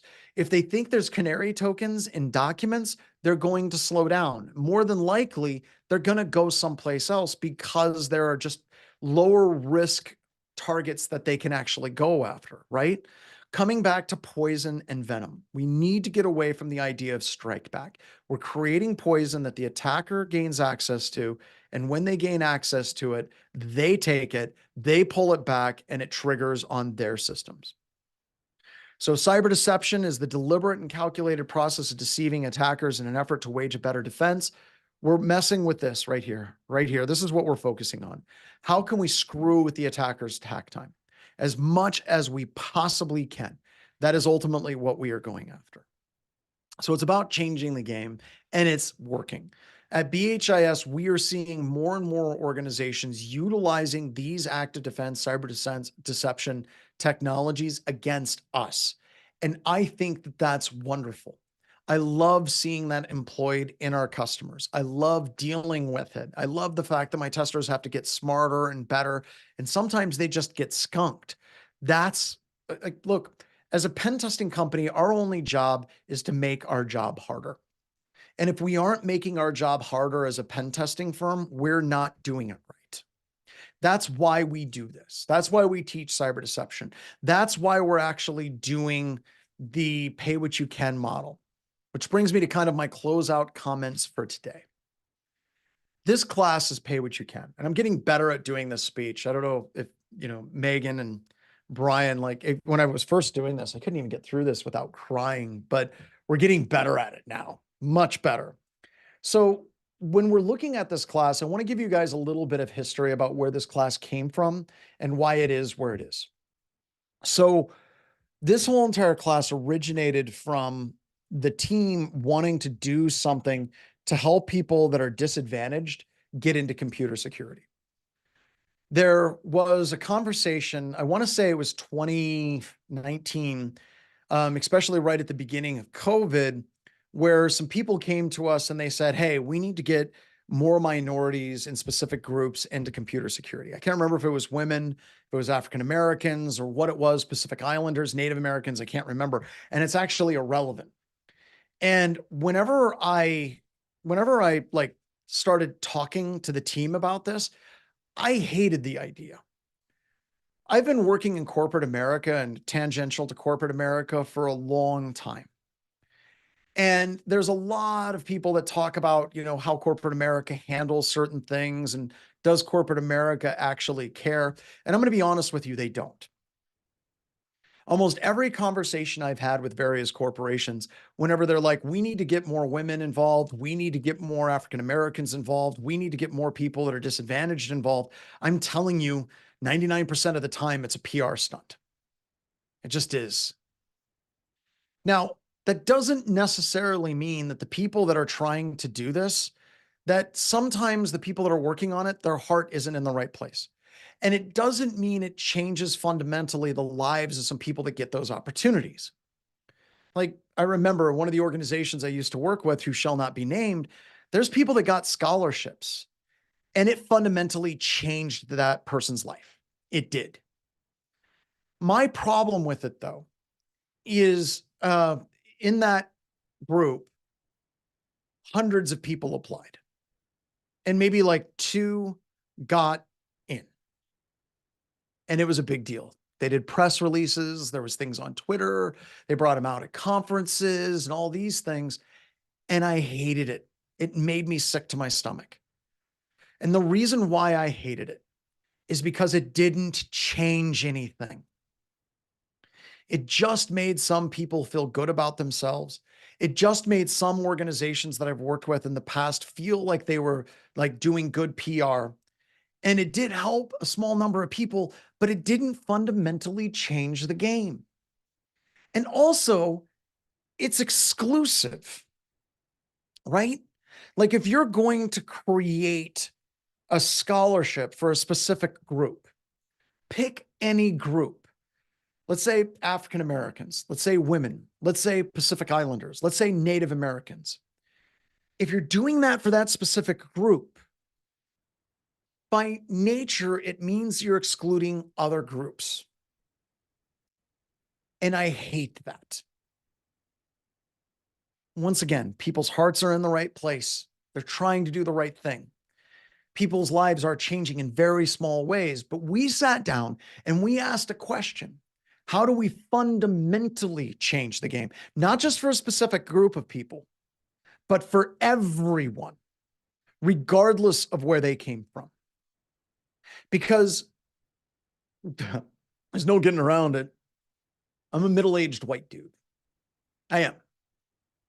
I grew up in a house that was roughly twice, for a period of time, we were in a house that was maybe 2 times larger than my office. I was out in the middle of the woods.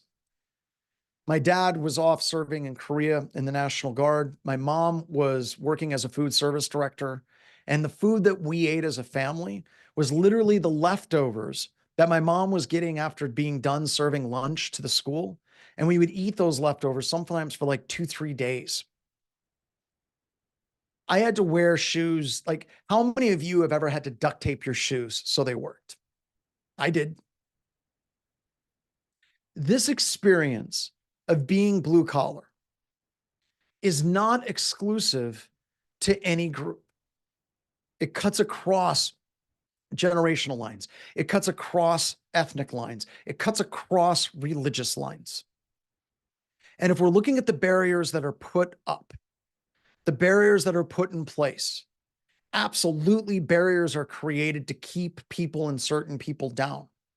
But the only way that we're going to do better in this industry and do better in this world is to find a way to burn those bridges to the effing ground, not for one group, but for all groups. Because yes, it's African Americans. Yes, it's women. Yes, it's Pacific Islanders. Yes, it's Native Americans. Yes, it's white people that grew up dirt ass poor in the middle of South Dakota, in Appalachia. We burn these bridges down for everybody. And the only way that we could think of to burn those bridges down completely for everybody is to burn the barrier to entry, which is money, down as low as we possibly could. To give people world-class security training that is at the top shelf level. I know the quality that Anti-Siphon puts out. That quality with Anti-Siphon will go toe-to-toe with any organization, hands down, every single day of the week. I promise you that, but it's going to be affordable. And even this class for what we are doing is going to be affordable, and it's going to be the absolute top shelf of what we can do.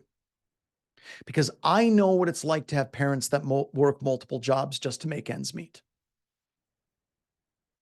A lot of you do too. And that brings me to 2 things that I want to close out with saying. The first thing that I want to say is there's people that paid for this class. And every one of those people that paid for this class deserves a round of applause. So if we could please give them a round of applause now. These people financially make this happen. These are the people that paid $20. These are the people that paid a few hundred. These are the people that paid 500. These are the people like Arnie that came in and are literally dumping, I don't even know how much money he's putting in, providing services and servers to people with 0 qualifications. They didn't have to pay a dime, and yet they chose to pay this class when they didn't have to. And it makes this class possible because we're paying for Zoom. We're paying for the time of all the people that are assisting this. We have like overhead, just like every other company out there. And the people that do pay when they don't have to pay are the best of us. And I appreciate that. They're the people that wash their hands in the bathroom when nobody's looking. That being said, there's another group of people in this class that didn't pay anything. And I want to call them out because, like I said, I know what it's like to be an hourly wage slave. I know what it's like to have a mom that is an hourly wage slave. I know what it's like to look at your entire life in hours and the amount of money that you can make and the amount of money that you can't make. I know what it's like to work two jobs. I know what it's like to watch a parent work two jobs. I know what it's like to watch a parent work multiple jobs, work on weekends, and be absolutely exhausted. And you are those people that are busting your ass. And I want to say something to you, especially if you made it this far. You are not broken. You are not a bad person. You are not less. You are not lower class. You are not evil. You ended up in a situation through some decisions not of your own, maybe some choices that you make that you couldn't foresee where it ended up. And you ended up in a situation that it's difficult to get out of the current circumstances that you are in. I also understand that you feel trapped.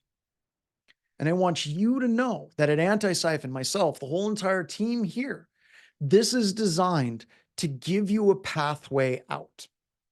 Because I know that you may not have paid to be here, but you paid with your time. And that is the most precious thing that you have is your time. Your time here is time away from your family. Your time here is time away from yourself. Your time here is less time healing physically from what you are doing. And I appreciate you. I respect you. And everyone here understands what it takes to show up and do something like this.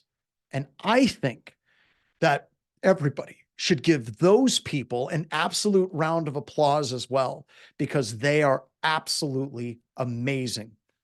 And I also know that a number of them have been shit on and they haven't been told that they are for a long time. And if you're willing to put an extra time to go to a class like this, to go to SOC core skills, to go to the intro to security class, and we're giving you a certification, goddammit. And it's going to be pay what you can as well, because we're going to burn these bridges down, stopping people from getting into this industry. I'm opening the gates for all of you, and anybody that has the aptitude and the skill and the will to come through it is going to be welcome to do so. And that brings me to one final request of all of you. I need help amplifying the signal. We are desperately trying to make a difference in the industry. So if you could please follow us on Twitter, of course, follow us on LinkedIn. And when we announce these classes, the pay what you can classes that we have coming up, if you could help amplify that signal to get it out there, to find more people to get into this industry, I would greatly appreciate it. There's a lot of people that have amazing technical capabilities. They just need to know that there's a venue available for them to get into this amazing industry and do amazing things to help make the world a better place, because the jobs are there. But getting in is hard. You got to have experience. You got to have certifications. You got to have this. You got to have that. And we're working as hard as we can to make that available to absolutely everybody, because we're going to fundamentally change the game. And with that, I want to say thank you so much for your time. Thank you so much for your your excitement and your energy. It always blows us away just how engaged people are. And with that, I hope to see you in another class in the near future. And with that, Before they leave, I I have the announce winner. We got to I have announce the the winner. winner. We have the So, winner. The and you winner have to be is here. You have to be here to win. So, is Lubach still here? Lubach. Is Lubach here? I need a present from Lubach. Lubach. Several people are typing. Lubbock. Lubbock. Lubbock. Oh Oh no. no, I Oh hope they're still no. here. If Oh not, no. We've got to back up. I've We've got got to to back back up. up. So 3, 2, 1. Oh wait, there. There they are. Yay. Woo! All right. So we'll Woo! contact you offline Congratulations. and You won. you get access to the entire course catalog and the cyber range and everything. So Yep. I will congratulations. send you a DM and we will get you set up. So that's great. Yay. I'm so happy they were here. All right, everybody. Thank you so much, everybody. Go forth and kick ass. Take care. All right. Thanks for coming, everybody. Have a good one.